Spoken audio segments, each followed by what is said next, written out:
My name is Mo Brown, I am your boy Van Deezy. and we are the Upstate New York Knicks fans. Welcome to the Upstate New York Knicks podcast, where we give you the Knicks take. We give you the views, the opinions north of Westchester. We are located and recording live from Syracuse, New York. 315, what's up? We was both born in Brooklyn, but you could take us out the city, but the Garden. The Garden is in my heart forever. Forever and ever. Forever, ever. Also and take ever. I want to take a moment, shout out our sponsors as always, and our producers, Smooth Family Entertainment. That's us. You can follow Smooth Family Entertainment on Twitter at Smooth Family ENT. Also follow the pod, obviously Upstate _ Knicks, and then follow me at Mo Breezy 213 and Guru. Follow me. Follow Guru. Where to follow you at? At Frostman Guru. The Frostman Guru. But That yes, is I. thank you for joining us. This was a week. This was a week. What a week it was. Tough. Selling. I'm calling this week the holiday sale. Holiday sale. We got a buy one, get one free. Buy one, get 3 free. Come. I really think we sold. Yeah, it was crazy. A bad week. Wow. 3 winnable games, and we lost all 3 because of our own fault. Yes. Self-inflicted losses. All around. In 3 consecutive games. At home. Mm-hmm. We can't play at home. We could be coming back to you guys on an 11-game win streak. Dominating the league talk. Is the Knicks back? But no. I would have came in here completely boisterous. This is a different energy entirely. But no. We decided. We made a conscious decision. To sell our entire ass this week. And it was really nasty. Honestly, I think going game by game make the most sense because each game tells a very different story. A very different, annoying story. But even starting at the beginning with Golden State, national TV. Each game, not even before we even start, each game showed a significant flaw. Yes. in our team. A significant chink in the armor. Every game. Every loss. It was like, every loss was like, wow. This is why we sell. Yeah. This is why we sell. Yeah. So, heavy. Like you said, let's start with the win. The win. Quality win. Quality win. Quality win. I think that when a team like that comes into your house, you got to do them like that. Like it sends a different message. So we play Golden State, beat them handily on national television. I think 38-point win, 132. We held the Golden State Warriors under 100 points.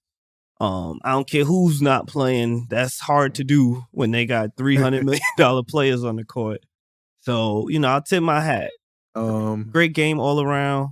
Was that the Julius one? To give you your credit, you said Jordan Poole take the under 26.5. Jordan Poole 26 points. 26 26 points. Took the under. I know what Quentin do. The perimeter. I mean, I think I know. I don't know. We'll get there. It was a week.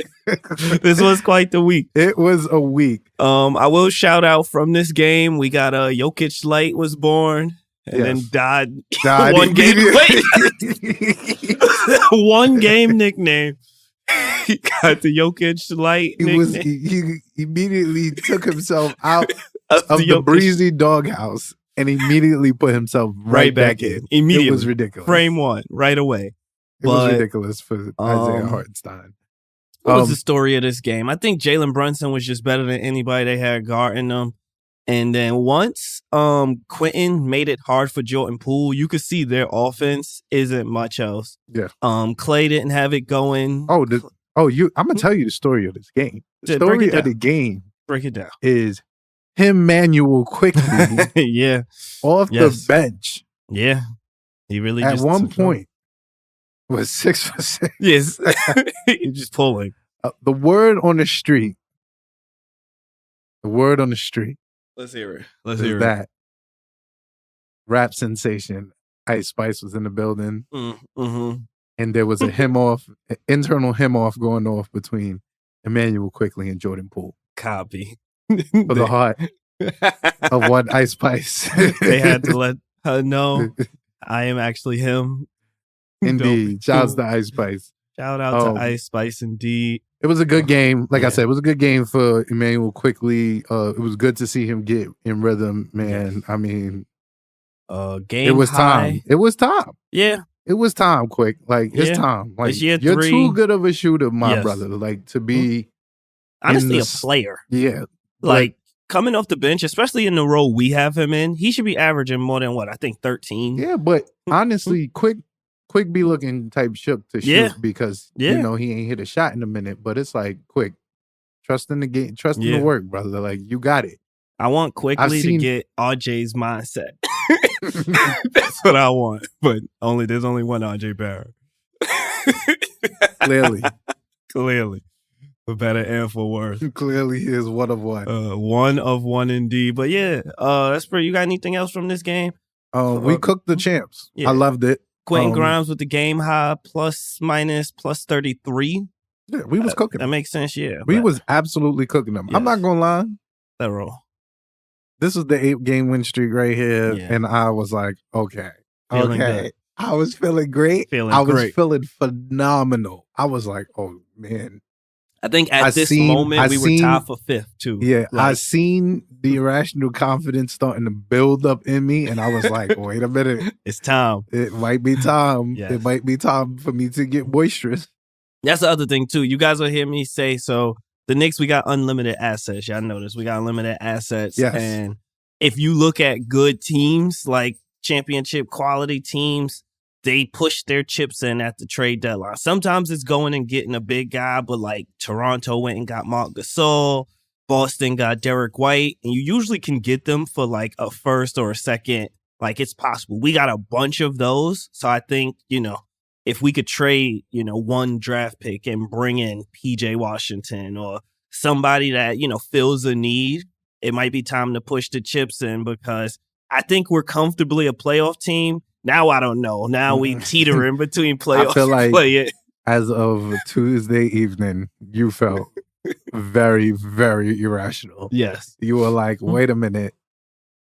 Are we here? Yeah. Honestly, at this point, I was ready to push the chips. Like, it was go get a star. Yeah, it was go get a star, and we can win it all this year. Yeah. Yes. At this point, I was feeling. I said this too. I felt as though my prediction was 3-1, and I felt like if we would have got to Friday and with the win, it would have got nasty on social media for me. It would have got. I'd have started seeking people. Yeah. I'd have started seeking people and seeking problems. For an idea of how nasty the confidence got at this moment, I'll shout my guy Blackout. There was a trade rumor. It was like a tweet, but whatever. It was a little trade machine tweet. It was DeMar DeRozan for Cam Reddish, Evan Fournier, and a first-round pick. And I was like, that's a great price for DeMar DeRozan. And granted, DeMar DeRozan slows down everybody's development. Quickly, Quentin Grimes, RJ, all of them are going to see less minutes. However, if you add DeMar DeRozan for that price, we are finals contention now. Like, if you add that caliber of player to this lineup, the conversation is totally different. To even piggyback on that. That's where I was. That's where I was at this moment, y'all. I'm not there no more. Let's be clear. Let's be very clear. But at that moment, that is no longer the case. That's not the case. And alas, the good times end here. So my fellow Knicks fans, about... I would comfortably say that it might get negative for at least 3/4 for the rest of might be this podcast. Might be fire Tibbs and all that. All right, so we get to the next game. Now we are at the Pascal Siakam game. Invitational. Don't disrespect Pascal. All right, Pascal Siakam. He's good. He is good. Let's be clear. He's a very good basketball player. I'm not gonna lie. He's all NBA. he's a Kawhi Leonard disciple. Yes. He was trained at the hands of the Claw as a young pup. He's comfortably all NBA. And Kawhi made him the second best player on the championship team. Yeah. And left him to fend for himself. Now, with that being said, and he's been an all-star. And we're going to give Pascal his flowers because he thoroughly cooked us. He did. He got what he wanted at will and scored 52 of them things, which is hard to do in this sport. Which is hard to do against Tips. That's what I want to say it first. I want to give the credit first before I give the rebuttals, because I don't want to go straight to the rebuttals and sound like a hater, but I do have some rebuttals about this game. However, I'm standing by we lost because we could not stop one person specifically in the fourth. I think that's on us. Right. Pascal was going crazy. I'm going to give him his flowers. He had 52, 9 boards, 7 assists. He was cooking. He was getting to the paint. He shot 17. He had 52 on 25 shots. Bro. He was cooking us. Bro. He was cooking us so bad that Fred VanVleet cooking us was like not even the story. Because Fred VanVleet gave us 28 and 4. Like he gave us absolutely not paying attention to Fred VanVleet giving us cooking, giving us cooks, giving us chips. Mind you, God. All right. Is it rebuttal time? Oh, this was also a very good RJ Barrett game. This was a 30 burger. I think it was a double 30 burger. Julius gave us one too. Yeah. Yes. I'm gonna preface this by saying we found out that Quentin Grimes was not playing. Yes. And I instantly got absolutely worried that we were gonna sell this game. And alas, we sold this game. Mm-hmm. My problem with this game, I might have changed my pick had I known Q wasn't playing, but that's neither here nor there. Continue. This is saying this, right? Yep. The Toronto Raptors rolled out 3 power forwards in their starting lineup. Yeah. I'm not gonna lie to you. They rolled out 4 power forwards. They got Juancho Hernan-Gomez in the starting lineup. Weird. Scotty Barnes, OG, and Pascal with Fred VanVleet. They got 4 power forwards out there. Everybody's 6'9". Really nasty. Fred VanVleet, the only one that could really shoot. Yeah. And I guess Pascal decided he could shoot, but he was 2 for 6. He was 2 for 6. OG 1 for 6. Scotty is 0 for 2. Like, they could not shoot. They shot 9 for 36 from 3. So this is my point, right? Okay, let's I feel like we lost this game because, like you said, we could not stop one person. Siakam. Yeah. Pascal Siakam. My instant and immediate rebuttal is that why are we not putting Cam Reddish? Oh, that's true too. That's not my rebuttal. That's my main rebuttal. That's like that's actually my slander. But it's like at some point in time, the adjustments were not made throughout the game because Pascal was literally going to the paint. He was also flopping at will. That's my rebuttal. Immediately, he was getting every call. It was bananas how every they call were also he was cheating. It was really nuts how many calls he was getting and how consistently it was. I want to say there was like 4 or 5 like offensive possessions in a row in the third and in the fourth that he just was getting whatever call he wanted, and it was getting really nasty to watch. Like, there's some times where games just get to that unwatchable point. If you are a fan of James Harden, this is the basketball you are used to watching, and we'll get to that. But it got really frustrating because he was cooking us without the refs' help. The refs helping him just took it to a whole nother cook level and made it impossible to guard him. And that's really my rebuttal. I think that the refs did help. The free throw disparity was, what did they take? We took 18. Pascal took 18. That should tell you how he was really cooking us. He was cooking us. I'm not taking away from that. but the refs helped him. And it wasn't that big of a game. They won by 7, but it was really one possession and then the free throws. Another good quickly game. We couldn't stop them. Another good quickly game. Yes. Great RJ game. Great Julius game. Bad Jalen Brunson game. But he had 12 assists. Yeah. Did not find the bucket. And I tweeted out, I was like, we win this game with an adequate Jalen Brunson game of 15 and 10. Yes. That is as simple as that. Like if he hit his averages, we're good. And Jalen, oh, God, you had a bad week, bro. I think something is up. It has to be. And because this was not good. It was a rough week. This was not good. It was a rough week. This was not good, bro. I'm going to be painfully objective. That was not going to cut it, bro. This week was 7 points on 14 shots. That's too many shots for you to be missing. Like 3 for 14, nasty work. That's nasty works. Not as the point guard that's making the decisions. No, you can't do that. 5 turnovers. You can't do that. 5. You can't do that. Like, we can't We're a team with 4 power forwards in the starting lineup. You cannot do that. It's true. Even if their length was bothering you, so what? Like, play better. Play better. You have that ability. The crazy thing is that against a team like Toronto, Jalen should easily, like, those numbers should be switched with, like, either Julius. Like, those should be Julius numbers. Like, Julius was cooking. Yeah. He was cooking. He got cooked, too. Like, that was... He was getting cooked. It was the Pascal Siakam special on Julius Randle. But he scored 30. Yeah. My thing is that... Plus, minus, plus 7. Like, me as a just common sense person that watches basketball for entertainment, I'm looking at a team that has 4 power forwards. Yes. I'm looking at this team and I'm like, okay, cool. Honestly and truly, the mismatch is at Fred VanVleet. Yep. So I need either Julius to initiate the offense and he has the 12 assists.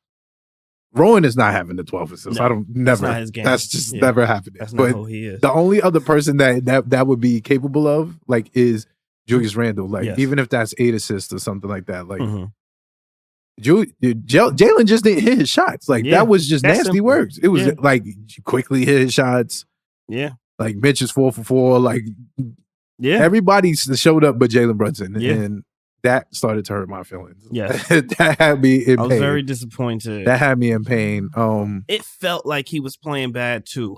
Like, this was the first time where it was like, damn. You look bad out there. Yeah, you look bad out there. And granted, what are we? Game 35, game 34. Like, we're deep into the season. So, you know, you was overdue one, but we got This is also your very first time in this high usage role. Yes. Like, it's understandable, but that's not going to cut it. That was nasty works, bro. I'm just going to, as somebody, I'm going to slander who I slander. I got to be painfully objective. Equal treatment slander. Yes. Jalen, you have to get the slander. That was nasty work. And trust me, there's more coming because you had a very nasty week. Honestly, should we go to the sell? God. This was the biggest sell ever. This I'm going to say, it's so hard to rank the sells. I'm not even going to lie to you. Because I would say that it's like the Toronto sell was probably the least. It was probably the least nastiest sell because it was like somebody was like, it was like somebody just got hot. Like, that's how it felt overall. Okay. This one felt very bad. Yeah. Like, this was us. This was us. This wasn't the refs. Not There's no TV but show. to this one. There's no but to this. Like, I have no rebuttal to this one. Okay. So let's move on. We absolutely blew the Chicago Bulls game. I told y'all if we came in here and we lost any of these games, this was the game we lost, I would be Aggie. And look, I am Aggie that we lost this game. Yes. To DeMar DeRozan. I'm not even saying Zach LaVine and the Chicago Bulls. They were the team that won. You know, they got the win, but we lost this game. We absolutely lost this game. Whoever we were playing, if we do what we did in the fourth, we lose. We completely blew it. So this is in the past, so y'all remember this game. This is the game when Jalen Brunson sold. Literally called for the ball, up one. DeMar DeRozan said, you better make these free throws. Oh, man. And then he missed both. Both the free throws. Jalen Brunson is, what is he, like 85, 86% on the year? He's one of our best free throw shooters. And then right before him, I guess I told the story in reverse. Quentin Grimes also sold. Oh my God. At the free throw line. If we make one of those free throws, we're going to overtime and not, losing in regulation by one. But we didn't. But we did not. We missed 4 straight free throws. 4. We wasted 4 in a by row. The point guard and the shooting guard of our professional basketball team. Yeah. We sold. Crazy. Sold. We it got was the so ball bad. To the people we want to have the It hurt. ball. It hurt. It did not pay out for us. Our 2 best free throw shooters. Pain. This was pain because this was a win. We had it locked up. They went for the bucket. I forgot what it was, but they missed. We got the rebound. We fouled, got it to Quentin. He got fouled. He did his job. And I'm like, just make free throws. We out of here. Misses both. Both of them. We get another. Did we make a bucket? I think both made buckets. And then Jalen got fouled. And sold. I cannot believe it. I'm not going to lie. It was a waste of an incredible RJ Barrett game. Oh, man. I'll get to it in the Rowan report. But this was his most efficient game of the year. 44 points. 44 points, 7 boards. Second highest scoring game of his career. Yes. This was an amazing game by him. This was the game that I foresee coming. Boomed it. He did boom it crazy. Boomed. He got a highlight. Boomed him. Who got it? Who got it? It was Vooch. It was okay. Yeah. On it was Vooch. And it looked they terrible. Challenged it. The foul was on DeRozan and not it him. Looked crazy. It was tough. We wasted that game. Honestly, the story of that game is that we sold. The story of that game is that we sold. Yeah, we did. Absolutely. But specifically, our backcourt sold. Yes, Jalen Brunson and Quentin Grimes sold. let us down. And it hurt. It hurt. The guys y'all know that is my favorite Nick and my second favorite Nick. I was in pain this entire week. Yeah. Legit pain. This was an agonizing Legit pain. This was tough. I was like, wow. I just heaped praise. Heaped. All NBA. That's what I gave a whole segment. You can't even release that clip to the masses now. You're going to look nuts. And then Jalen said, oh, yeah? It's clip. It's clip. I got something for you. This.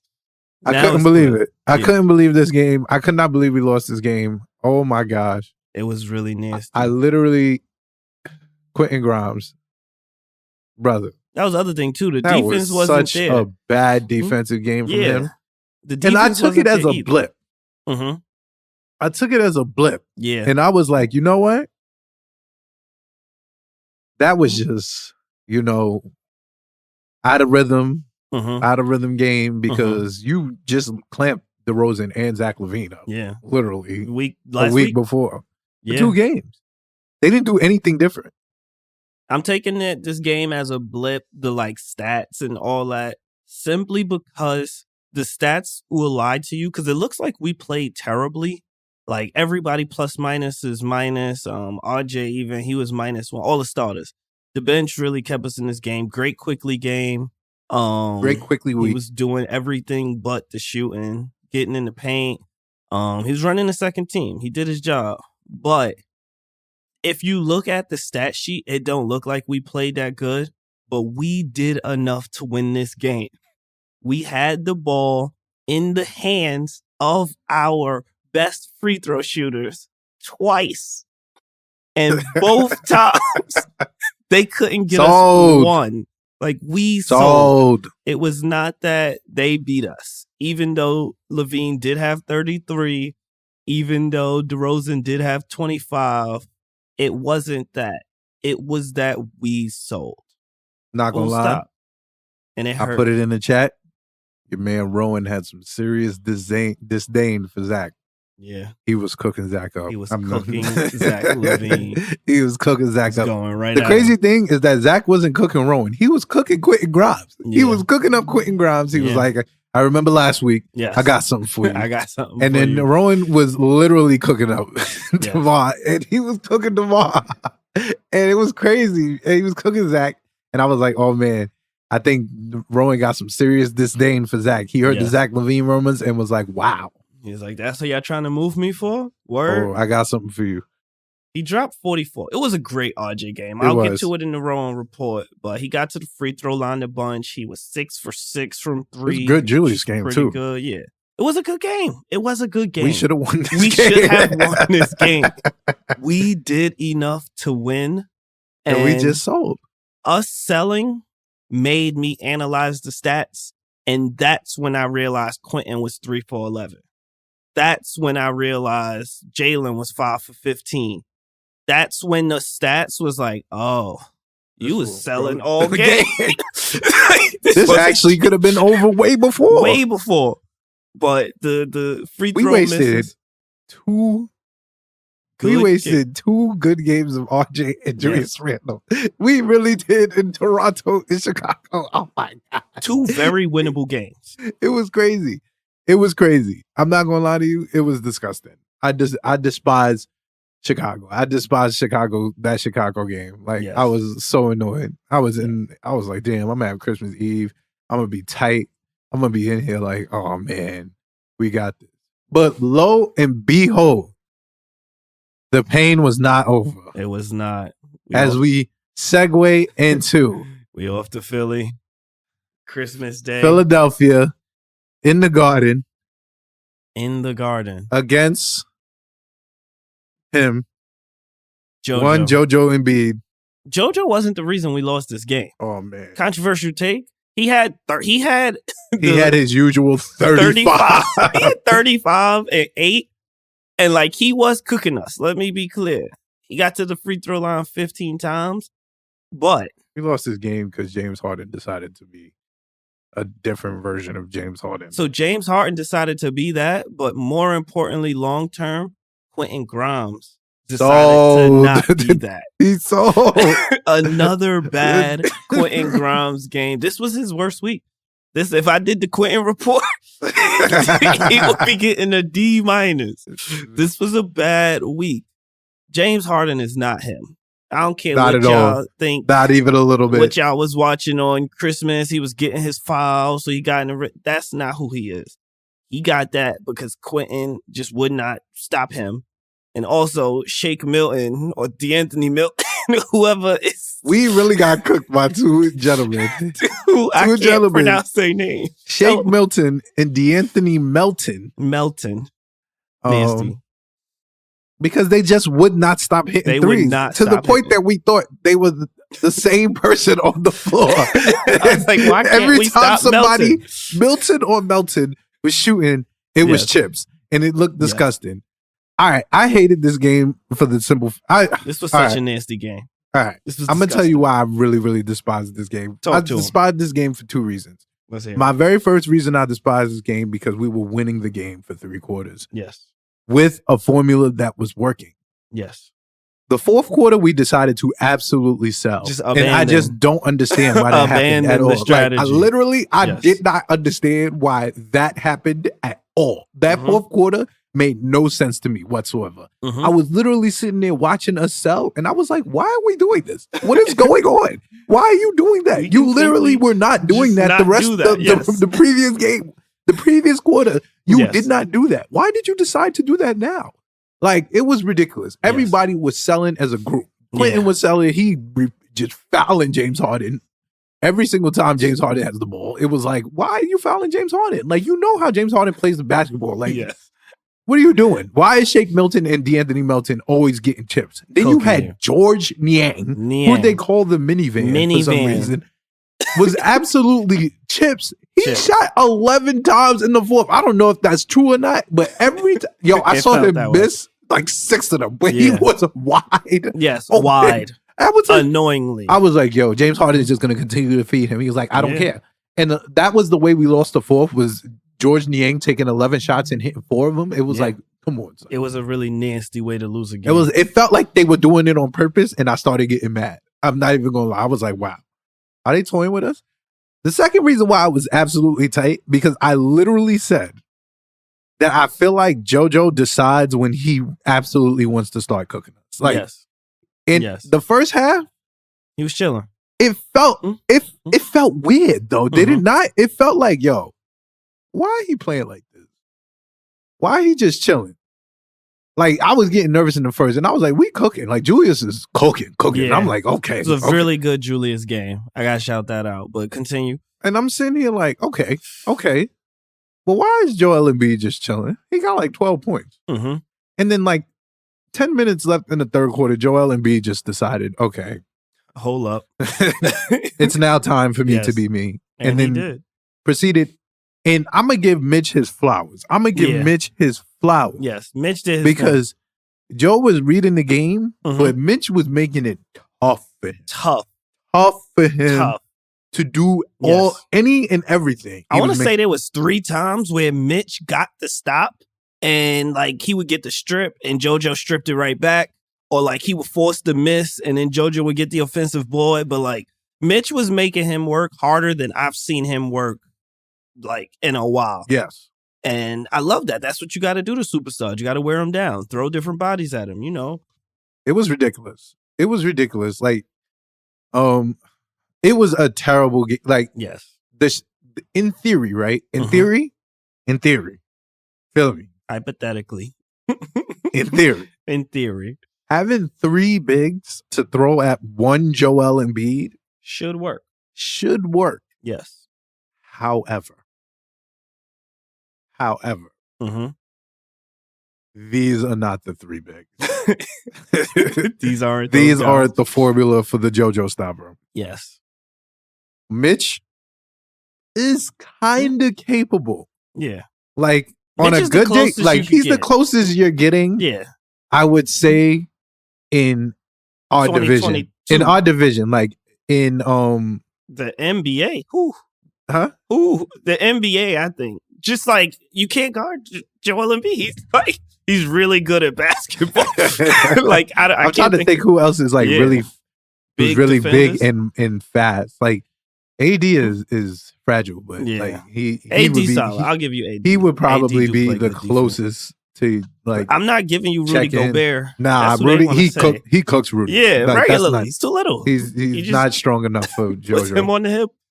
Mitch is not strong enough for JoJo either, but like, no one is. It's like, what you gonna do? He's like the build that you need. Like you need somebody that's lanky, like, but that's not gonna fall for the fakes because JoJo go with the just pump mad fake. smart. But I think we lost the Joel Embiid battle. However, the reason we lost this game is because James Harden had the game of his career for no particular reason of his on career. Quentin Grimes. This was probably, in my eyes, one of his best games as a Sixer. He had 29. He got to the free throw line 11 times. That's a big deal for him. 13 assists, 4 steals. Like he was But these games come few and far in between. And it just so happened to be the night we was playing. No. And in the Garden, because that's how it works. But nasty works. It's like, so I think the plus minus is it's a good barometer of how the game was going. And the plus minuses for this game are all over the place. Julius Randle had a +5. Mitchell Robinson had a +12. So when Mitch was on the court, the Knicks were doing good. Foul trouble Was keeping him out the game, and just simply just getting worn down. Just getting worn down by Joel Embiid. And to be noted, it was really nasty. It was so bad.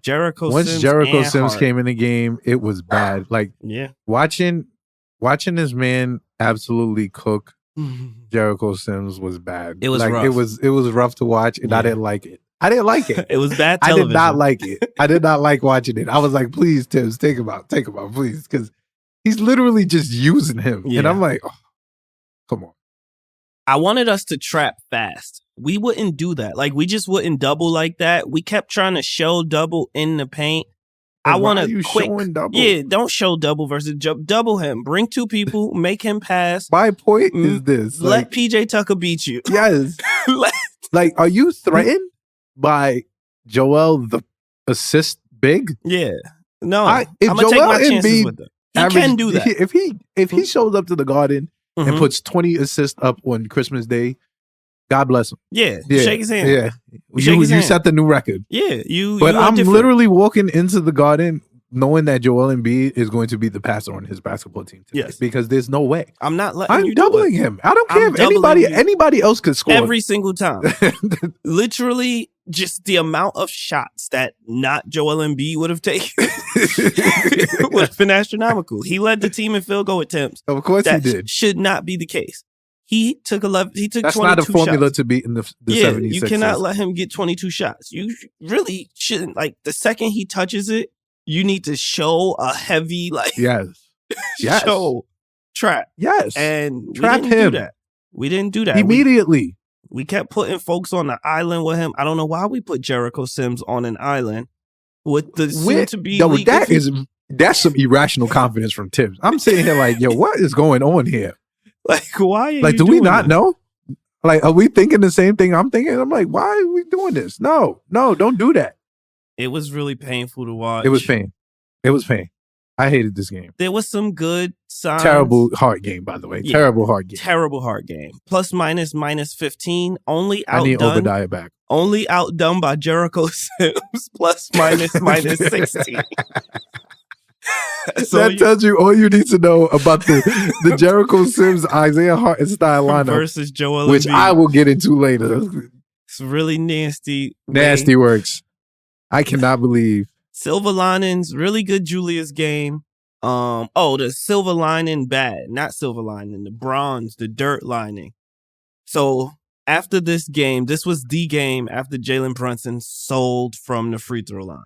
Yes. He said it in the post-game interviews. He was like, if I make free throws, we're sitting here having a different conversation.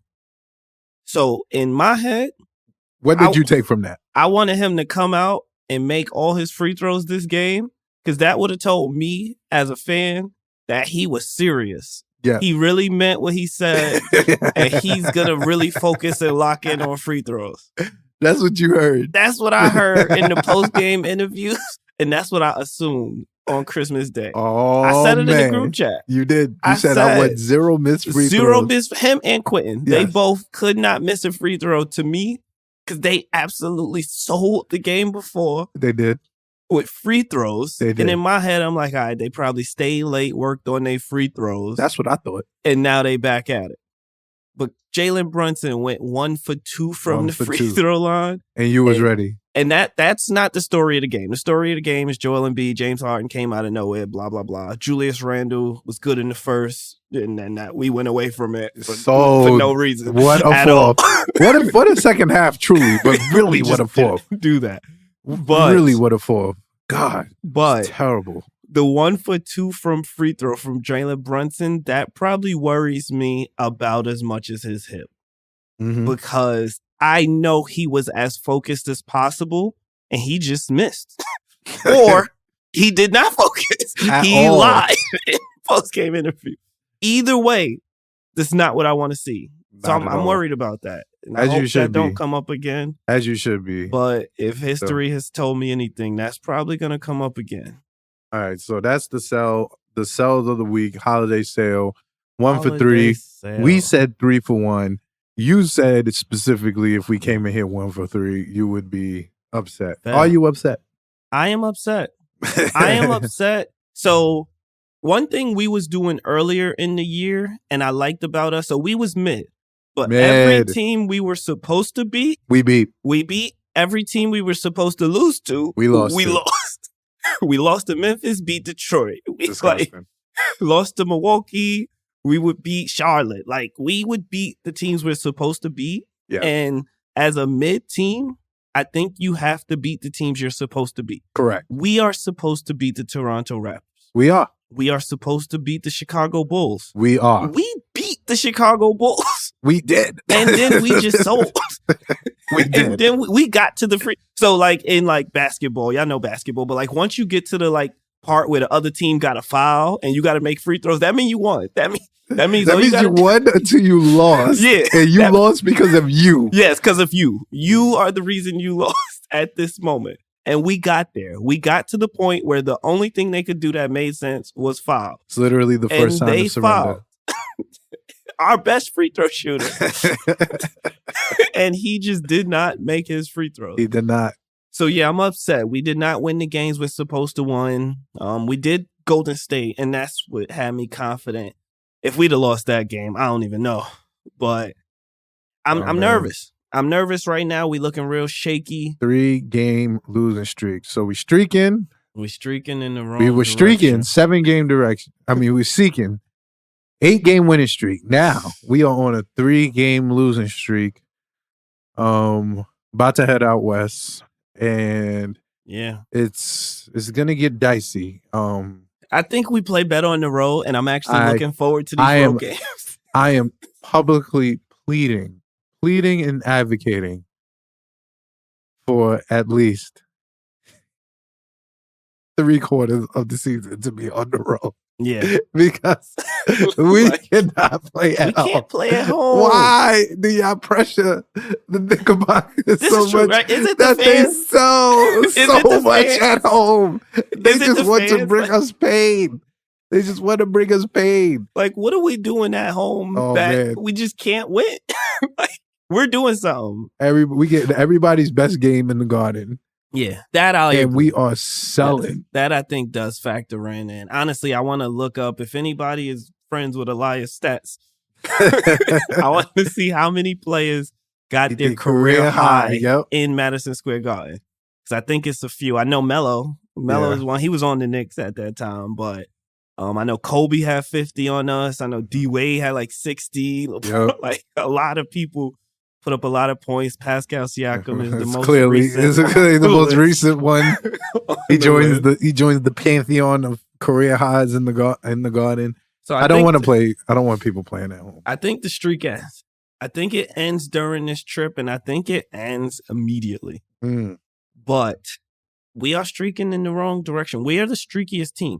Oh, that was what I wanted to say. And I kind of wanted your opinion. Mm-hmm. So one of the games during the losing streak, Chicago, obviously the Chicago game felt like the 2020-2021 season, where it was like we were doing everything right. We were doing good, got to the playoffs, and just sold.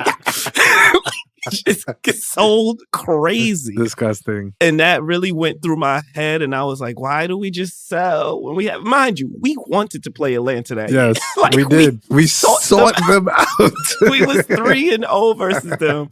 We should have won more of those games, but I digress. Let's get to this year. It was a really bad week for the backcourt. All right. We think this is a trend? Like, is this going to stick? How you feel? All right. So I'm going to start off by saying, as you guys know, my number one favorite player is Jalen Brunson. It's true. Brun's him. He is him. He was not him this week. He is not him this week. And Quentin Grimes, San Quentin Penitentiary was absolutely closed, shut down, freaking knocked over. It now needs to be built up brick by brick. For a terrible 2-game stretch. Yes. Letting Zach LaVine give you 33, followed by James Harden nasty 29. Nasty works. In 2022. I don't like bruck up shooting guards giving you buckets. That's nasty works. But bruck up shooting guards gave you nasty works. They did. So it was a terrible week. I'm not gonna I think this it. week is an outlier. I need this week to be an outlier. I need it to be an outlier. It made me nervous. It made me nervous for a couple reasons. Yes. Let's hear him. Quentin didn't make me nervous. I will say this. I thought that didn't make me nervous, but he didn't make me nervous. I chalked some of it up like to youth. Like he's still young. This is his second year in the league. I thought that he made some mistakes defensively on Friday, especially fouling DeMar like on the elbow. He fouled him twice, and I don't like when I told Ja he don't do it twice, and he said, "I'm gonna do Guru, I'm gonna do it twice. Like I'm gonna do it twice. I'm gonna do it again." I thought that was youth. I still believe in his intelligence, like to the point where I think he knows what he did. He's watching the film right now. Like he gives me good basketball character vibes. Like I think he's actively working on trying to mitigate those mistakes because I think he understands his role and I think he understands what his value is going to be to this team is being the defensive stopper. And yes. I think he noticed that he had a very bad week. Like, yes, being the defensive stopper on top of having like a very good 2 weeks. Mm-hmm. And it's just him being more consistent. And asking a young player to be extremely consistent is tough. Just not. Yeah, it's not realistic. Like, it's not realistic. It doesn't happen often. And he's being pushed into a big role to give us 10 points a game and to guard lock up the best player. Like, that's what we asked him to do. And every night. That's not easy for a second-year player. Yes. And I commend him for doing that. It's a bad week.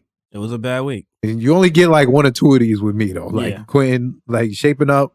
Mm-hmm. But Jalen gave me some concerns. Very worried? Not very worried. I'm not saying I'm very worried because he has done more than he has sold. Oh yeah, like this was truly the net positive is way more than like I'm not going to be like Jalen selling like this, that, and the third. It was a bad week. It was a bad week. We have bad weeks. I've sat through too many Julius Randle bad weeks for y'all to come to for y'all to come. Weeks. Like I've sat through too many RJ Barrett bad weeks for anybody to come at me for Jalen Brunson bad week. Like it's a bad week. Like it was a very bad week, and I'll properly slander him for it. Mm-hmm. My concern is that I have seen, like, I've said, we've both said we want Jalen Brunson with the ball in his hand, 2 minutes down. Yep. 2 minutes, like I want him making the decisions. Yes. I have seen now more than 3 to 4 times that is like causing a little concern, like where the decision is not always the best decision. Like, and I'm like, all right, Jalen, like King, like what's up? Like from having like Quentin dribble up the ball, like from when we spoke about last pod, to getting trapped, like to having Julius, like those type of little things are starting to be like, all right, Jalen, I need you to up now. Yeah, it's like, all right, I need you to assert some type of dominance. And my concern is that I don't want to say he's blending in with the team because I think that's a good thing. I need him to, like, he's the leader. I believe in him as the leader. I'm starting to feel like I need him to be like, yo, bro. Like, we cannot be doing this. And a part of that is showing by example and not selling on free throws. Not selling on free throws. And not selling on free throws. Correct.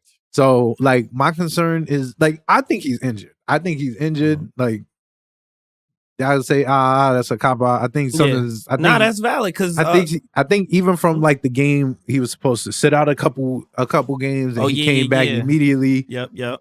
Like he's still like, I think he's still like battling through injuries, and he's not talking about it, and I respect him for that. But it's clear like he's not being as shifty as he usually be. Like I watched a couple times during during the Chicago game specifically when he had a bad shooting game, he had the second year player Io, like Io was clamping him a little bit, and I was like, what's going on here? What am I looking at? Why is he playing such great defense? Even like Io is a defensive player, but like Jalen is just a crafty him. Like he's jabbing you. Like I've seen him get past way faster, way better defensive point guards than Io. Like, bro, like no, it shouldn't be happening. I want to give you the injury thing because I don't think we talk about it enough, and I do think it's factoring in. We pulled him out of the Sixers game. Actually, he came in. I think he made 1 bucket, and then he was like grabbing his hip, and then we took him out. We put IQ back in, so maybe the hip is really something. He's questionable versus Dallas, so like I want to give him the benefit of the doubt because we're 34 games into the season. And he's given us 30 solid games. And 1 was a freebie versus Golden State. That was just a freebie. And then 3 bad. But still, 3 out of 33, that's, a really good percentage. It's less than 5% of the time. Yeah. So I want to cut him the slack. But if you hurt, say that. Like, we have depth. Let Derrick Rose, mad depth. Yeah, like, use the depth. Play quickly at the 1. Play Derrick at the 1. Like we have options. Obviously do it versus San Antonio or Houston, not versus Philly. But we'll get into that. But yeah, it was a terrible week for the backcourt. Terrible week for the backcourt. Like I said, Quentin, he gonna shape it up. I trust. And Jalen gonna shape it up too. I trust in my guys. I'm not jumping off the bandwagon. Not yet. Not ever. Okay. Honestly, they gonna have to really do something bad. They've done to yank you off the bandwagon. I might stick beside him. Copy. I'm still on the RJ bandwagon. Yeah, I see it. It's and real. Like I said, RJ, the backcourt that I love, wasted 2 really, really good RJ and Julius games this week. And that is disgusting work because those are 2 dubs if y'all both give me adequate games. Yeah. So straighten up, fellas. Straighten up. Easy enough. Are we talking about the gulag? All right. So we back to the gulag. Your boy Tibbs. Oh man, Tibbs. Back to the gulag. Nasty work, Tibbs. The Knicks log. Tibbs, you are selling. I'm sorry. I'm back. I am back. I'm sorry. Hot is the seat? How hot is the seat, Guru? The seat is not hot, all right? I want y'all to know the seat is not hot. Y'all gonna be like, Guru, Van Deezy, bro. Like, how you gonna flip-flop like that? You just said last week you can't fire a brother that was a 7-game win streak. Yeah. I'm not gonna lie to y'all. I'm back. I'm back. I'm not saying that it's fire Tibbs o'clock yet, but I am saying that the seat has gone from freezing cold to moderately cool. And that's what I'm telling y'all. That's what I'm going to take it. Moderately cool. Yes. All right? You can't fire somebody that has an 8-win streak in a season. I respect that. Won't happen. But 3-game losing streak. And I'm not going to lie to y'all. There was some choices in there that I did not like. I did not like at all. And we could have visited the gulag, a.k.a. Free Cam Reddish. Free Cam Reddish. It is disgusting that I'm going to start from the top, all right? Pascal Siakam, 52 points. Yeah. My theory is that you throw every long-winged defender you have at somebody that is at 30 points at the half. I'm just saying. Just let him. That is what I would probably do. Whatever has been happening has been working for him. Yes, so specifically. So let's throw more defenders at Pascal Siakam. I'm not going to lie. You got Julius Randle cooking up.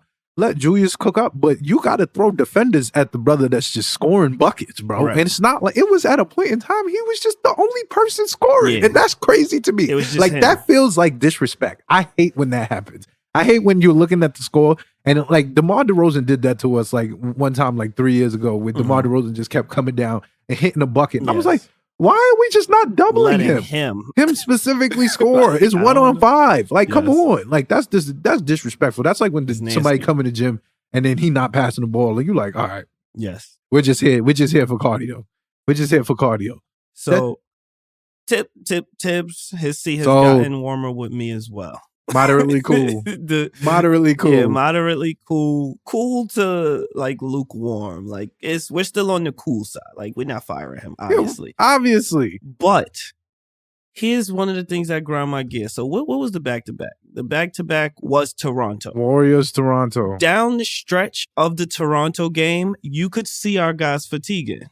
Like I felt it. It was like I felt like a tiredness in them.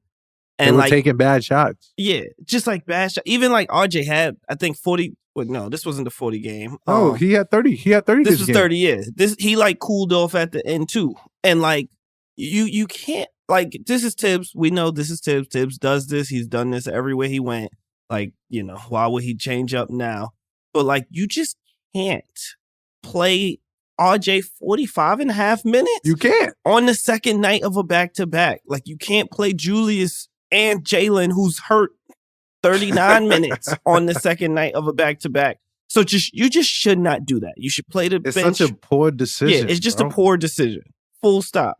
Now, it's an extra poor decision when you realize that we have Cam Reddish to come in for RJ. Yes. Like if you don't want to give whoever more minutes, like RJ's like the only small forward in the rotation. Julius too big. We bring in quickly for him, and they move Quentin to the 2, to the 3. Blah blah blah. Bro. So I get it.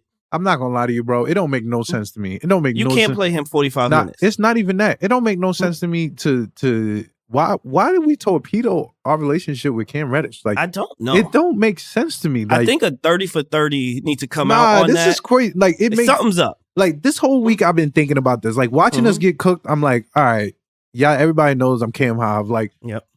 But it don't make no sense. Like, at some point in time, like, somebody has to answer for this. Like, when Obi got hurt, it made sense. Like, even when y'all tried to like say, "Oh, Cam got to be ready," I've been saying like, I don't understand why Cam got pulled from the rotation. Yeah, I don't understand why you can't do a 10-man rotation. I don't understand why you like, even for a simple fact, like you can't shorten up Hartenstein minutes and Sims minutes.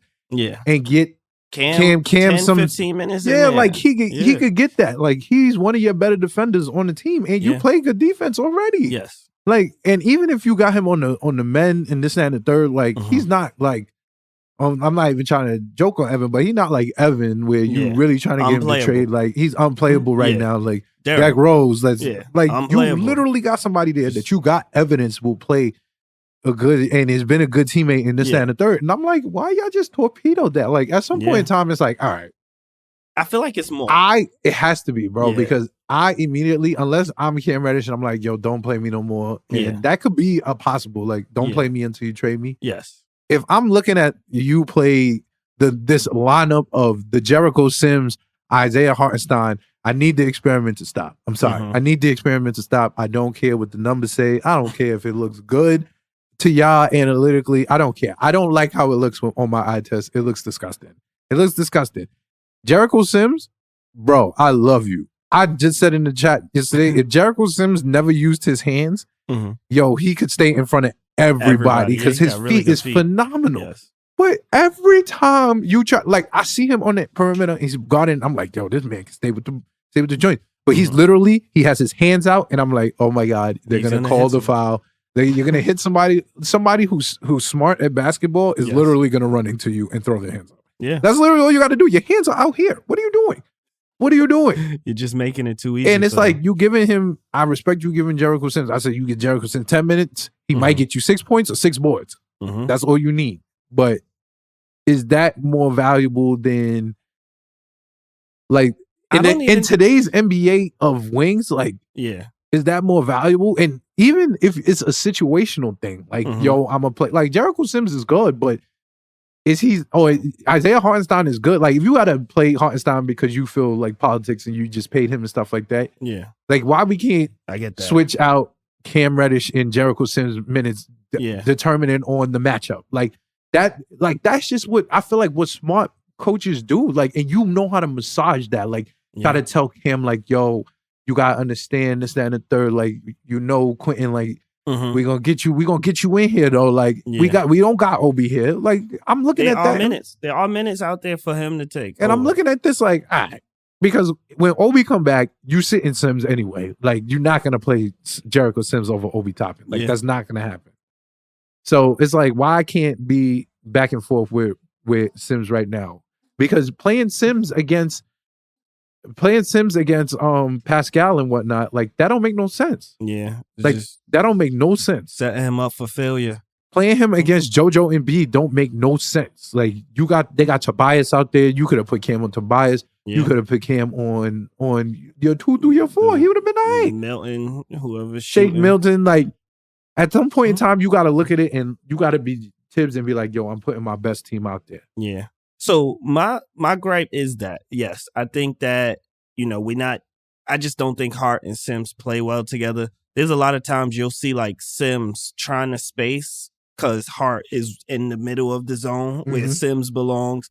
And like Sims will just be standing in the corner 3 spot. And it's like, bro, they know you're not shooting that. Like, it just don't make sense. Cam Reddish should be there or Obi Toppin. But I'm more on the other end. So versus Philly, which was 2 days after he played 45 minutes, RJ played 43 minutes versus Philly. I think if you cut RJ's minutes to about 38, you get Julius's minutes down to about 38, like reasonable, you get 3 minutes at the end of the first. 3 minutes at the end of the second.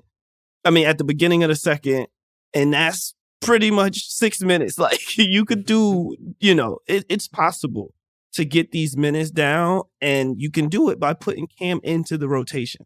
Like, there are minutes out there. I get that RJ's an Iron Man. He's gonna you gotta cut him down too, though, bro. Yeah, like you just can't play anybody 43 minutes a night all the time. But I really felt it versus the Toronto. That was the game where I was watching, and I was like, they're gassed. I was like, they are gassed.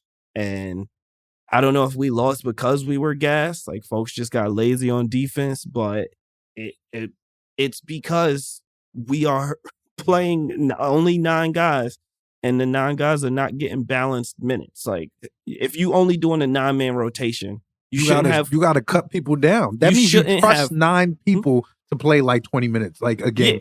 Yeah. And McBride had 5.5.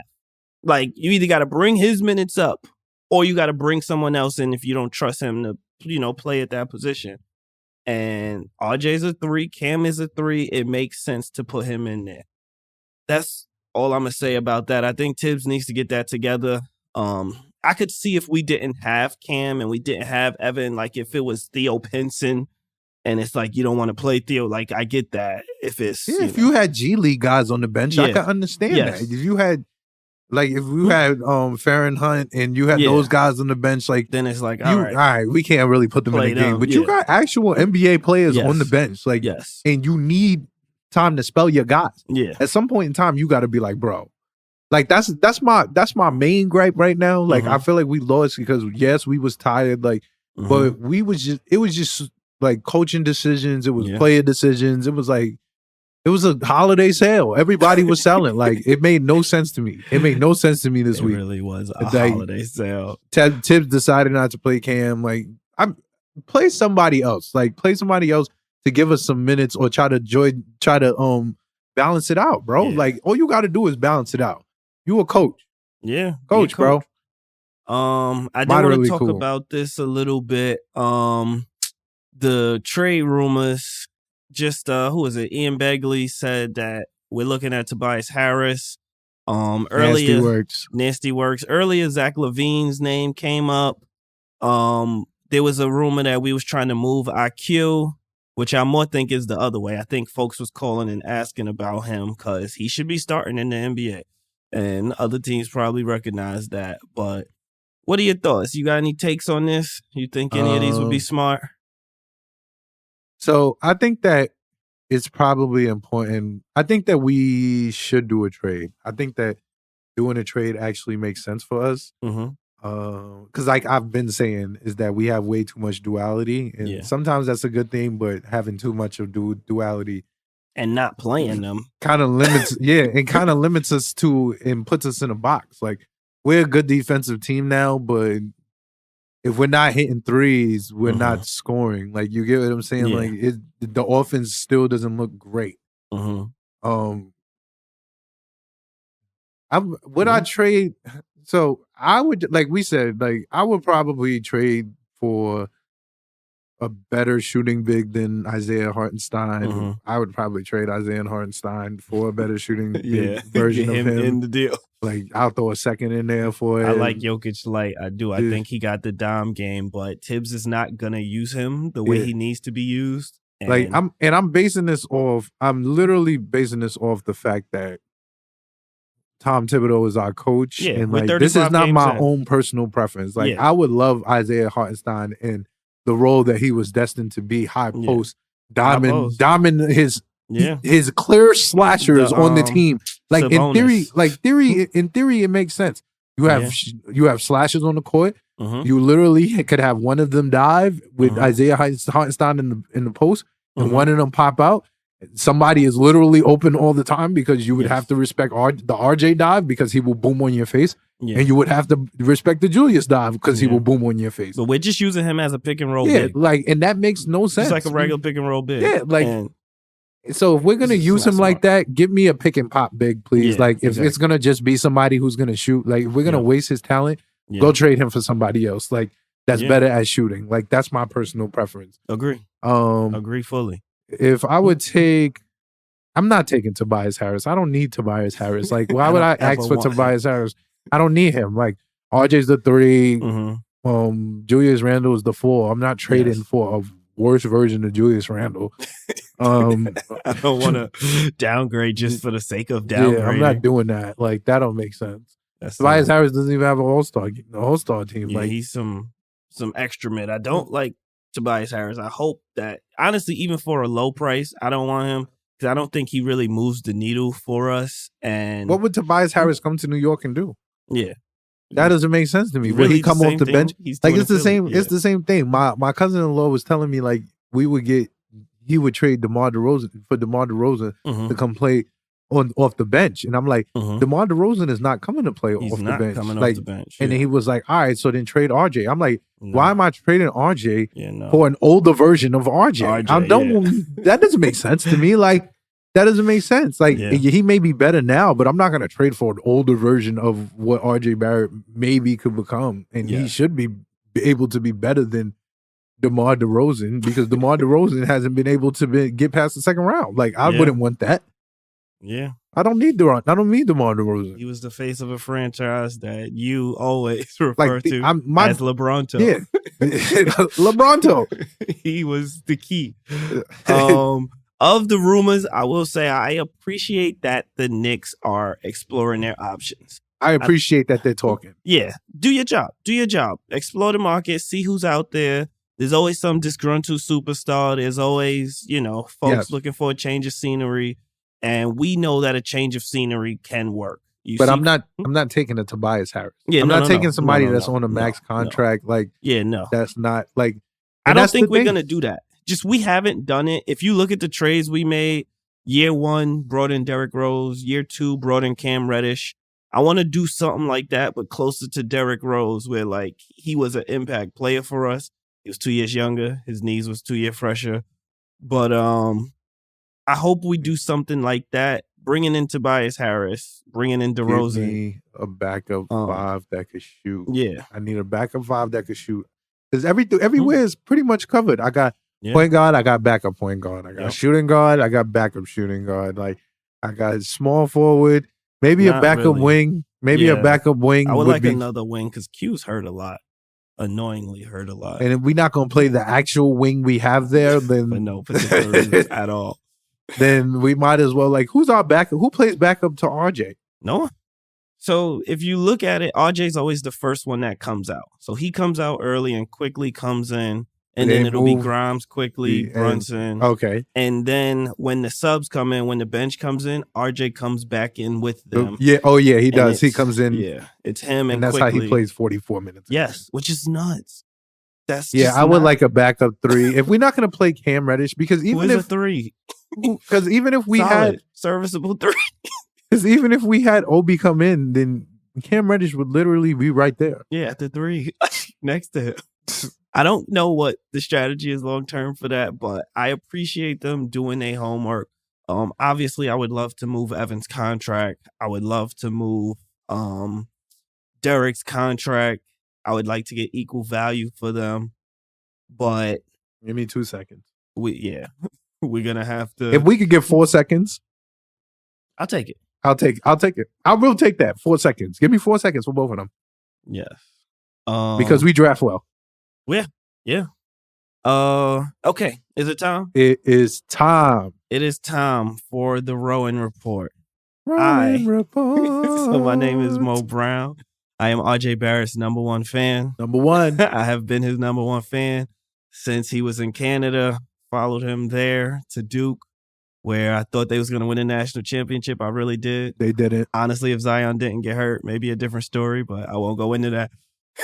But now I am the closest to Canada. That makes me #1. This was a wasted RJ week. I will say. The week of Rowan was among us. It was a really good week for RJ Barrett. I will say his grade dropped a full letter grade because of his fourth quarter versus Philly. It was terrible. But overall, really, really, really good week for RJ. All of the annoying things that we hate about him, he was cleaning them up. Guru said if you average 4 assists, if you average 5 assists. No, I said 4. I said 4. Right? Yeah. I said 4. You will be taking your game to the next level. He had 5 assists, 4 assists. That's 4.5 assists. He averaged 4 points. And how did it look? How did it look this week? It looked nice too. It looked good. That's all I'm saying. He doomed it on food. I'm not a prophet. I just act like one. That's all I'm gonna say. I said if he averaged 4 assists, yes, he's gonna look nuts. And just saying, he was looking nuts this week. So one beautiful thing about RJ that I love and hate, he's gonna take anywhere from 18 to 24 shots a night. He can't help it. It doesn't matter if he's hot. It doesn't matter if he's cold, ice cold. He's gonna get his shots up. He makes sure of it. And versus Philly, that was a flaw. But I'll go game by game. I'll be quick on Golden State. Okay. It was a wash. I don't even think he played much of the fourth. We cooked them. Yeah, we cooked them. 18, 5 assists, 4 boards. Solid game. Shot, not 3 for 5. He shot Golden State 1 for 6 from 3. I didn't even notice that. Honestly, I guess that's a testament to how much we cooked them. Because it really didn't feel like he shot 1 for 6. I digress. Off to Toronto. At home. Again. Good game. Good RJ game. Had 30. So he had a minus 10. And I felt the minus 10 in this game because he was getting his, but I felt like he was getting scored on. I think also him playing with Julius, he just wasn't helping enough. Tough. And I think Julius was like calling him off. I think Julius was doing that like, nah, I got him. And he didn't got him. He didn't got him at all. And RJ should have helped. But another good, so this was a good game. This was a good RJ game that we wasted. Full stop. We wasted it. He had 30, 5 boards, 5 assists, shot 4 for 6 from 3. I want to say he made his last 2, or maybe he made his last 1. Because at some point during this week, he made 9 in a row, and I said it out loud. And I should not have said it. Because once I said the jinx was live. It was frank. It was literally like the next shot in the game. It's like RJ made his last 9 threes. And then once I said that, he decided to immediately sell. But no, Chicago, this was the wasted game. Plus minus was -1. We lost by 1. He dropped 44 points on 20 shots. He's going to take 20 to 21. Like, that's his range. He's going to get in there. And if he's hot, it works out because he's going to start making these shots. And boy, did he. He shot 6 for 6 from 3. Got to the free throw line to take 13 free throws, which I love to see. That's his game, getting the paint. 7 boards, 4 assists. 6 turnovers you don't want to see. And I did feel the 5 personal fouls. I felt that. Like, I was worried because DeRozan flopping around. He just be getting called. But it was a good game. It was a good game. We did enough to win. RJ did his part and then some. And our backcourt just let him down. Brunson even said it in the postgame. He said we let RJ down because RJ had a great game and they just sold him. And then Philly, this is where the game took a grade down. And it was purely the fourth quarter, purely the fourth. It was just in the fourth, in the late third, too. Disgusting. He just started selling. He just made a conscious effort to sell. And it was frustrating. It was annoying. 17 points on 21 shots. It's already a terrible start. 10 boards, annoyingly, on the glass because you got to box out Embiid. So disgusting. Folks was boxing out Embiid and RJ was helping. That's what you do. Be the guard. 2 for 6 from 3. I'll take that. But my gripe of the week, RJ, you don't always have to take 20 to 21 shots.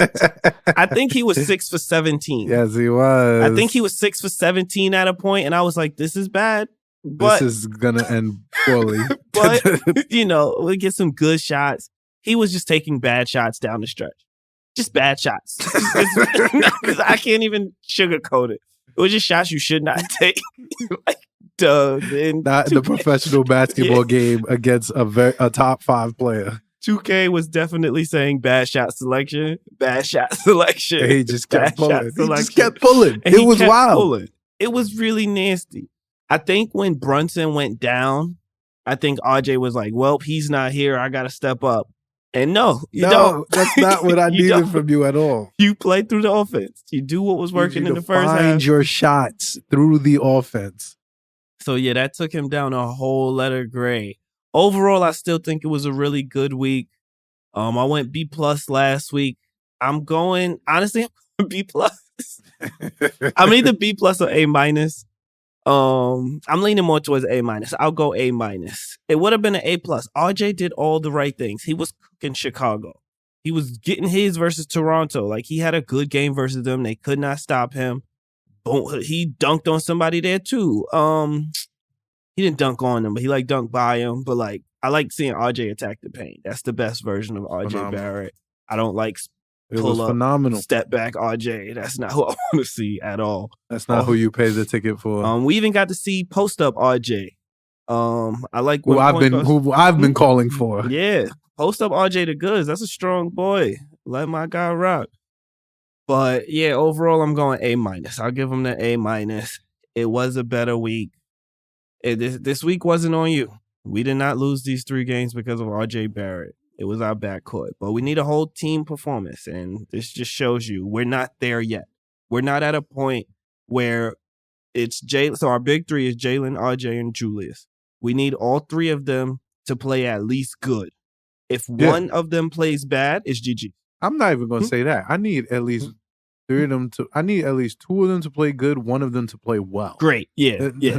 And that seems to be the formula. If I could get 2 of them to play good, 1 of them to play well, yes, then I could hopefully compete, and then we'll try to get Quick or Grimes to give us 10 points, and then that's how we win. Yes.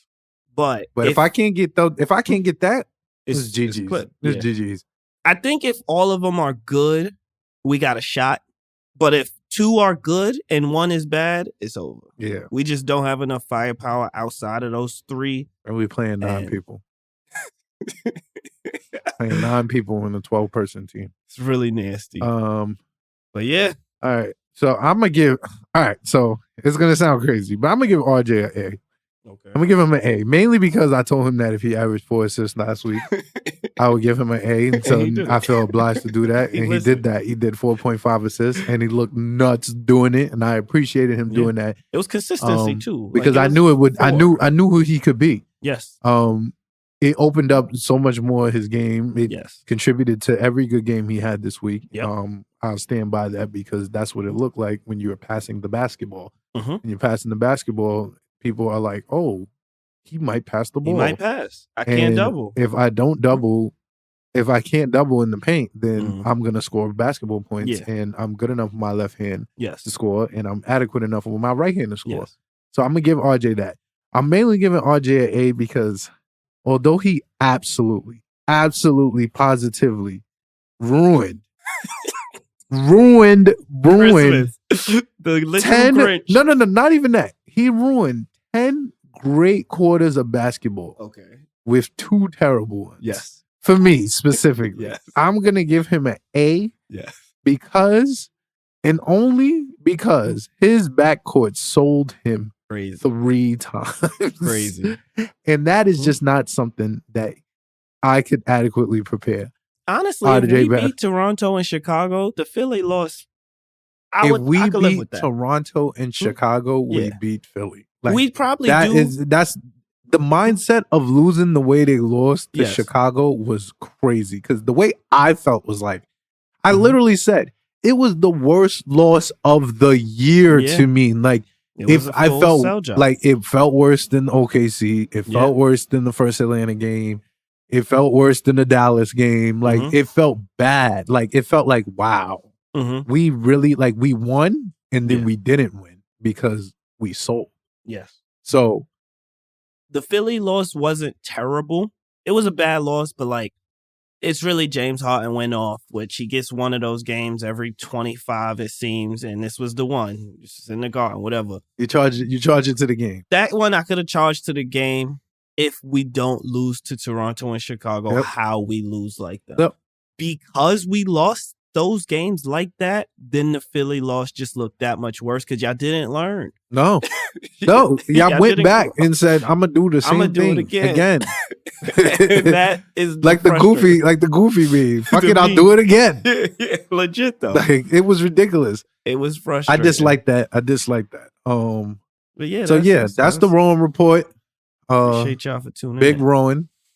Rowan, good week, man. I'm not gonna lie. I'll cancel out those 2 quarters because I had 10, 12 bad Jalen quarters this week and 8 bad Quentin quarters this week. So it was tough for me. So I'm not gonna be able to slander you for 2 bad quarters, and you gave me great quarters this week. So A for Rowan.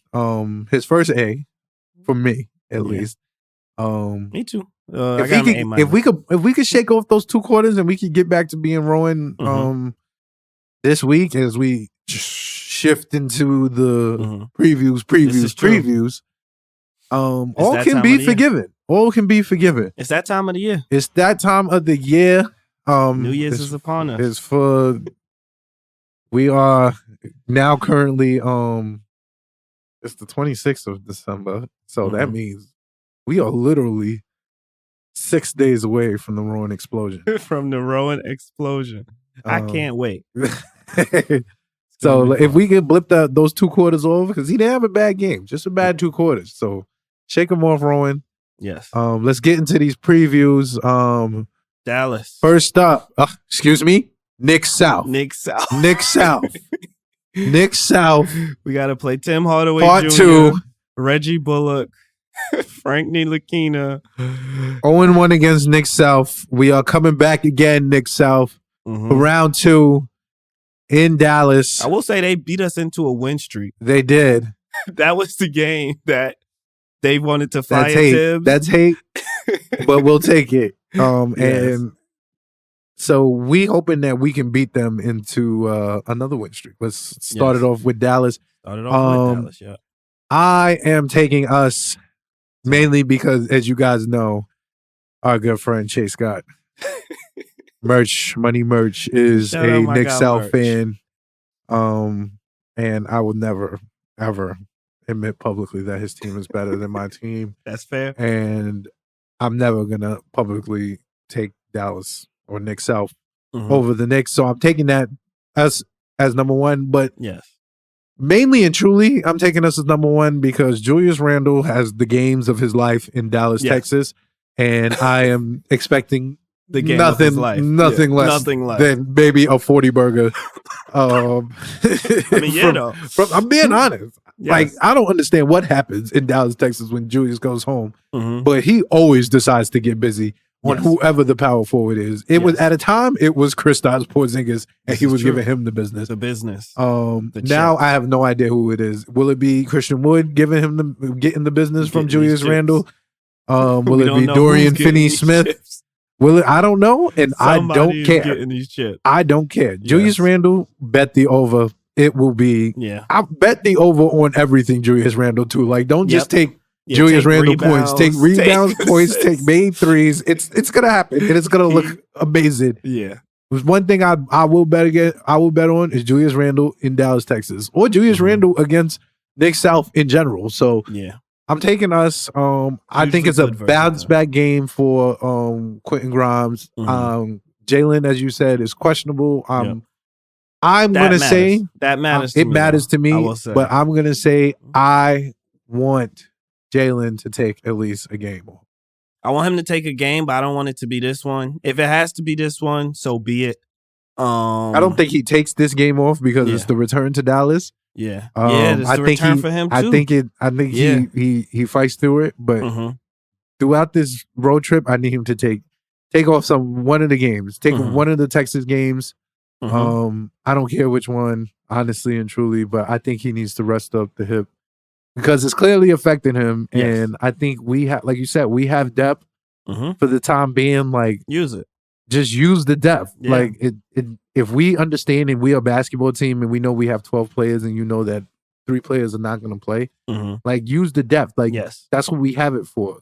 So I'm going to say we're going to take this one. We're not losing to Luka. Luka also does more him stuff throughout the game. And he gets a triple-double, but he takes the L with his triple-double. Yes.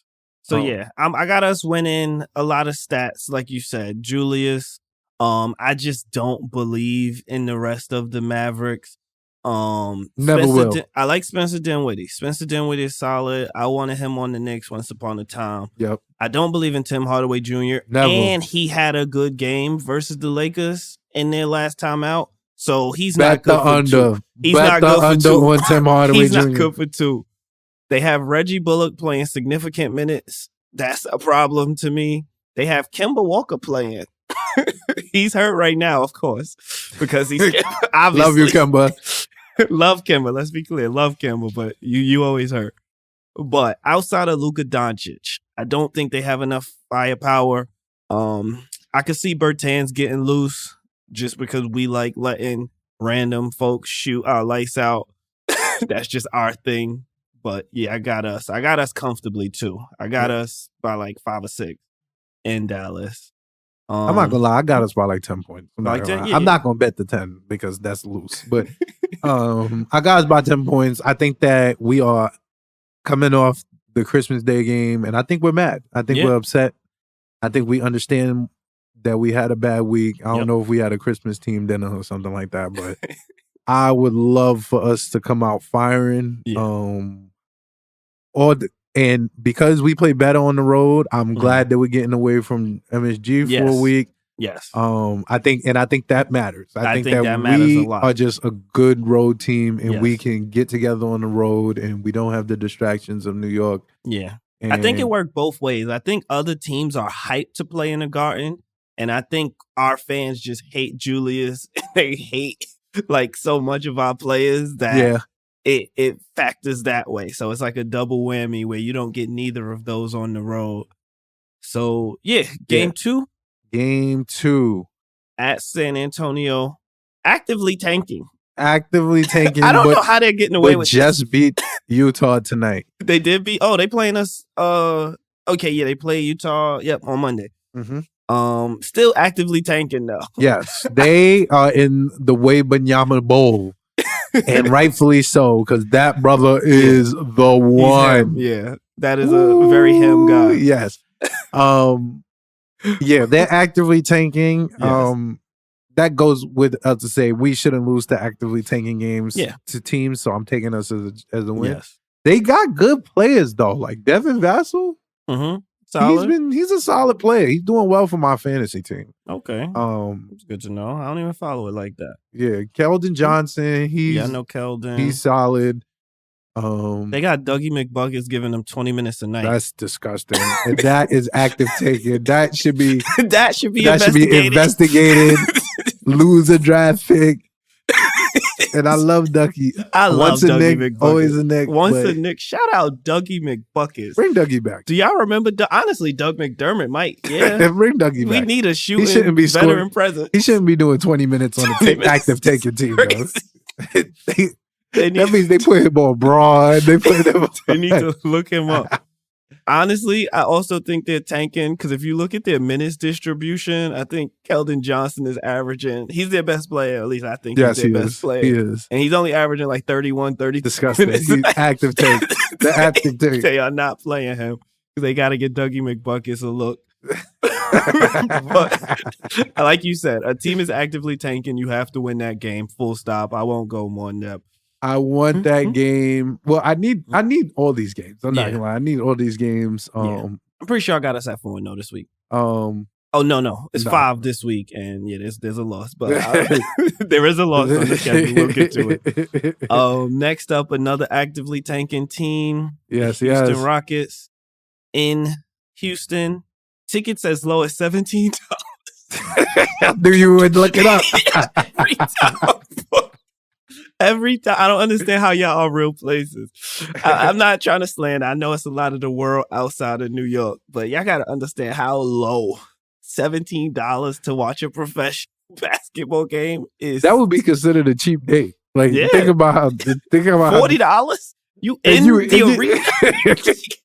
And if it's $17, that means you moving down too. Like you moving down. Oh yeah, you can actively move around.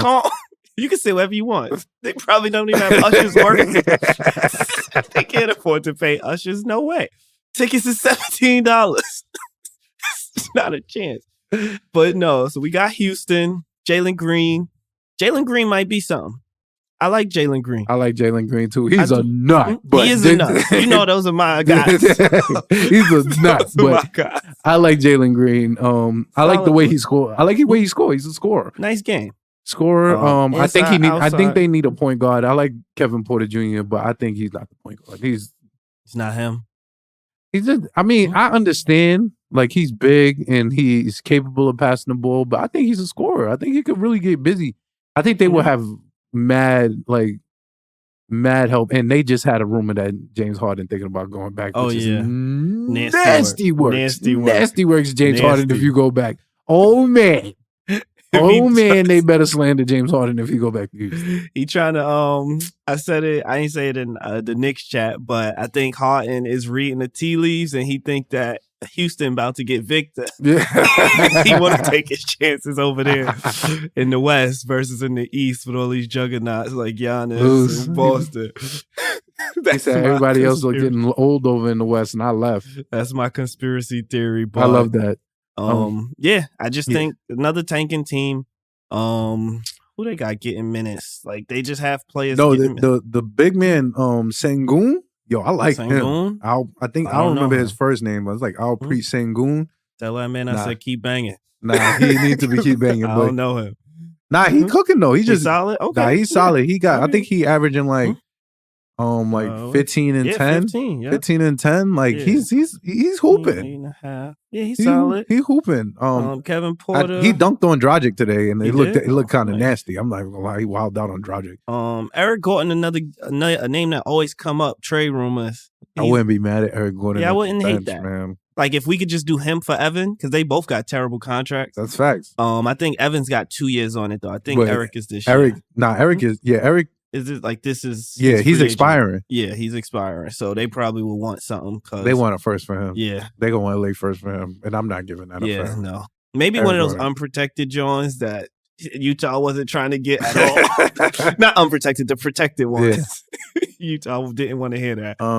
But yeah, no. We have to be tanking teams. So I need to be tanking teams. Yeah. It's just not full stop. So this is the loss that I have. I got us going 3-1 this week. Again, me too. We are at same home. Same loss. So we're at home. That matters. We can't play at home for some stupid reason. More importantly, we're playing the Phoenix Suns. And for whatever reason, superstars, when they enter Madison Square Garden, all their ratings go up by 10. So I'm expecting Devin Booker. If he's playing, I was about to say, because he just re-aggravated his groin injury. Yeah. If he's not playing, I'm still a little worried, but I'll have us winning. I'm not going to lie. If he's not playing, I still got us losing, because I feel like this is the game that Chris Paul will score 30 points. Okay. Is he playing? Old man. He was sitting for a little bit too. He's back. He played. He's back playing. Okay. But that's just the type of things that happen at Madison Square Garden off the road trip. Like, I don't love it, but that's just the type of things you gotta be prepared for.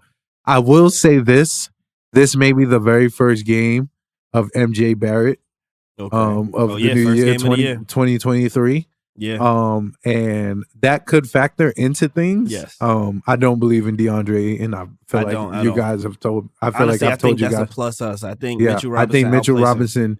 Cooks up DeAndre Ayton, even though DeAndre Ayton been cooking up, but I'm not worried about him. I'm not worried about him at all. Especially seeing how good Mitch played against JoJo, I refuse to believe he's going to let DeAndre Ayton get loose. My concern is that Chris Paul plays against Quentin Grimes, and we give Quentin Grimes the test of Chris Paul, and then Chris Paul just dimes us crazy. Dimes us either insanely or gets Quentin Grimes in foul trouble by being mad crafty for no reason. Annoyingly crafty.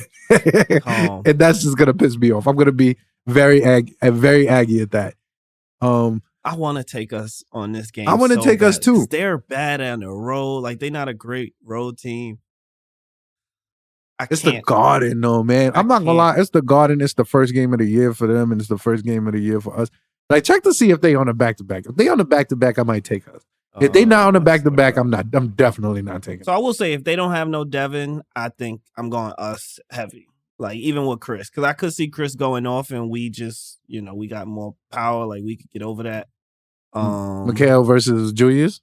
I like us. You like us for that? Us, yeah. Do you like? I don't know who plays the 3 for them. Torrey Craig.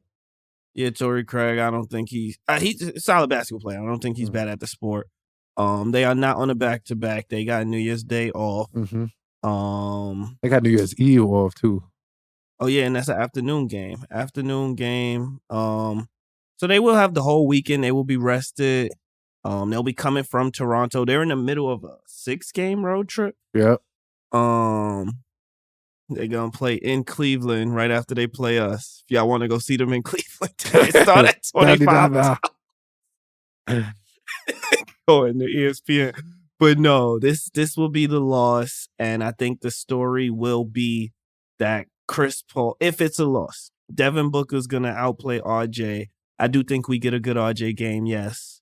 If Devin doesn't play, I think we win, despite Chris Paul making folks question Jalen Brunson. I think Chris Paul doesn't slouch. Not that he slouches on that assignment, but I do think down the stretch, he's going to want the assignment of guarding Jalen. And I don't know if Chris Paul falls for those head fakes. I will say Jalen should be able to just shoot over him because they are both the same size. And I've seen Jalen Brunson shoot over much taller defenders. So he should be able to do that. But this is the one I'm worried about. Of the 4, I don't think you should lose to tanking teams. Nope. Coming right off of the Christmas Day loss versus Dallas. In Dallas, Julius Randle's home. That just screams win to me. I'm interested to see Quentin versus Luka. The first time, was Quentin there when they beat the brakes off of us? Was he hurt still, or was he back? No, he was there, but that was the last game that Cam played. Okay. I think he only played a little bit. Okay, got you. It's gonna be a good big Quentin week. You got Luka Doncic. Got Jalen Green. You got Jalen Green, young. He averaged 22 points a game. Yeah, he has 22 points a game. Definitely gonna make him work. And you got Keldon Johnson, who averages 20 points a game. Yeah, solid. So I need you to clamp up the young boys. Honestly, Devin Booker too. And Devin Booker if he plays. If Devin Booker and plays. Luka.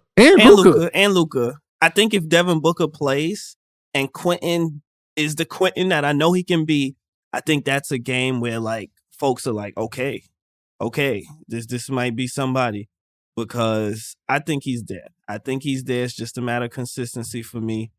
But we will see. So yeah, we got us 3-1. 3-1, both of us. Same win, same loss. Yeah. Let's hope we get a good week.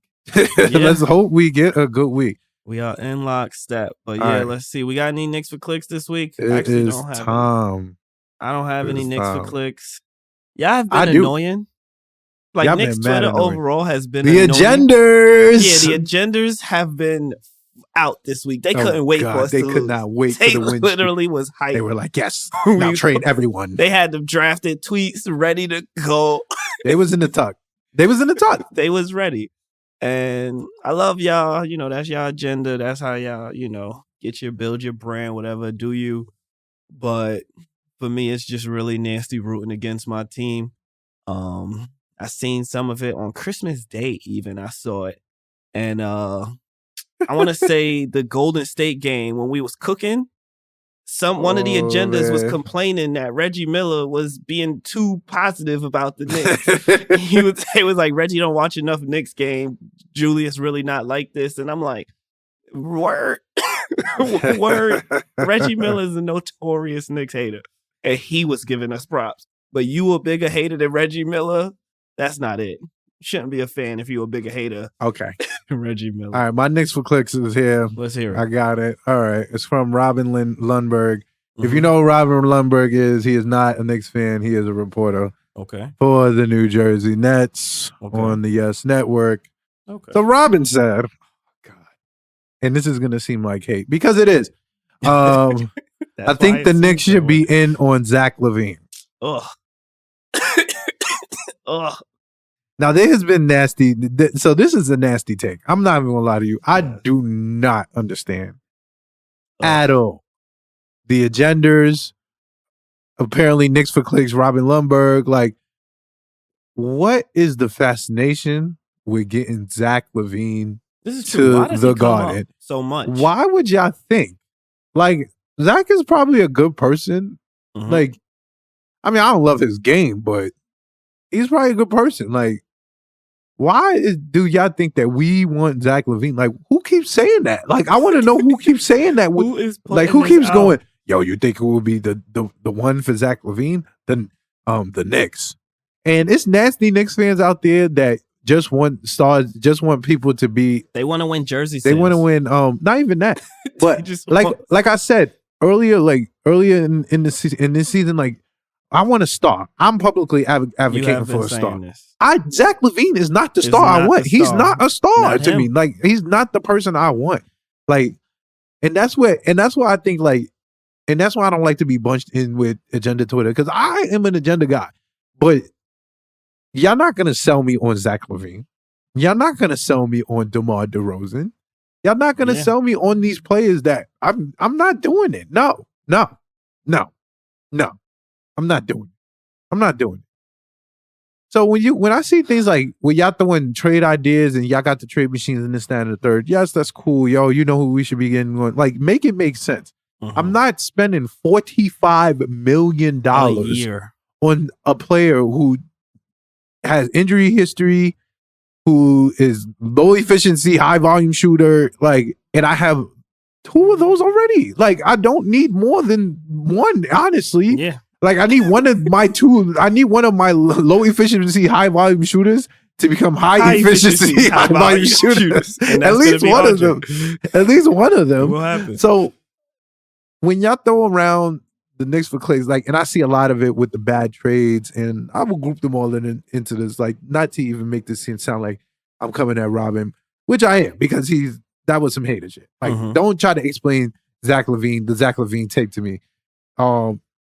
And it's nasty work. Like, it got even worse. Like, it got even worse through the thread. Like, Knicks fans are coming at him, and they're like, he's like, he had a down year, but don't see how the overall profile says erratic. When he's talking about Zach LaVine, and I'm like, and when I see things like this, and I really start going, wait a minute. What are y'all talking about? What are y'all talking about? I'm not even going to say do y'all know basketball, but are we, me and you, watching the same basketball on the same television, like from the same broadcast? Because there's no way you see that and go, yo, I want that. I need that. That makes no sense to me. Yes. Like, it's really nasty. First of all, you're speaking from a take of not being a Knicks fan. That's first and foremost. So you already throw your credibility a shot. I don't want to see Robin Lundberg on my Knicks feed when I'm searching for Knicks, content. Like, so when I see you say stuff like that, and it's like, bro, come on, bro. Nasty. That's disgusting, bro. Nasty. That's disgusting. I will say, so I'm right with you. I don't want no parts of Zach LaVine. The contract is too high. He's too injury prone, and he doesn't move the needle at all. Also, I think the price for him would be way too high. What was my take? Oh, the Bulls outside of Zach LaVine are not a bad team. Like DeMar DeRozan is solid. Vooch is solid. Like, they're not a bad team around him. And if he's the star y'all are saying he is, they should be doing a lot. They're paying $45 million a year. Yeah, they're paying him. They're saying money. He's the star. And he's not doing. They're saying he's the best player. Yeah, he's the best player. Donovan Mitchell, we're building around Zach. We're building around Zach. Yeah, that's a silly strategy. That's not only a silly strategy. Look at how you built it around Zach. You brought in DeMar DeRozan. Nasty. Another take the ball from low him. Efficiency, high volume shooter. And it's like, you think this is how it works? Like, come on, bro. It's really nasty. Don't talk to me about Zach LaVine on the Knicks. I would be very angry if I saw that trade come through the Woj line. A contender, but it's a nasty contender. Give it to us. It's not nasty because I wish they would have tagged the person that said it, because I think I saw them on the thread, but they went and tweeted it in their own way because I guess they didn't want to give love to it. But Let's Talk Knicks, I'm actually shouting y'all out. Let's Talk Knicks _ they asked the question, on a contending team, would Jalen Brunson be a backup? And they said this in response to something somebody said on Christmas Day. And I wish I could find it. But y'all gotta chill. Y'all really gotta chill out. Was he not the starting point guard on a contending team last year? He was literally the starting point guard on a contending team. On the team that blew out the number one seed, the Phoenix Suns. Like literally not even 365 days ago. He was not even... Y'all gotta chill. Like, y'all kill me with y'all agendas because I really don't know what y'all are looking for, but stop it. Jalen Brunson is way better than a starting point guard. He's a huge improvement on a starting point guard. Let's be very clear about that. I don't know why. We're not done. Like, I don't understand why people think we're done. Like, why do they think this is the final iteration of this team? Yes. This is not like I think we got 4 draft picks this year. Yeah, like we're not done. We're not people. done. Jalen Brunson, like I told y'all in the beginning, Jalen Brunson is not the savior. Yes. He is a piece to get us where we need to be. Yes. Like you have to, if you continue to view it as Jalen Brunson is the savior, and he is Brunson, don't get it twisted. Bad week and bad week or not. I want to see Brunson be back. Yes, I need him back, respectfully. Yes. But he's a piece. He's a piece. This is how you build teams. You build teams with pieces. Yes. We got Julius rounding into form. We got an RJ rounding into form. We got a nice young core, and you know, like around that. You build around it, and you move the good pieces for great pieces. Yeah, and you keep getting better every year. And we got better at the point guard spot. Full stop. Long lost of the days of Elfrid Payton. Keep that man away from my team. We really started him 82 games, 72 games. And won the 4th seed. And got the 4th seed. Wow. Witchcraft. With Reggie Bullock, too. Yeah. It's really nasty times, but... It's tough. It was a tough week. Y'all. I think things will be better when we talking to y'all this time next week. I would love it. It will be 2023.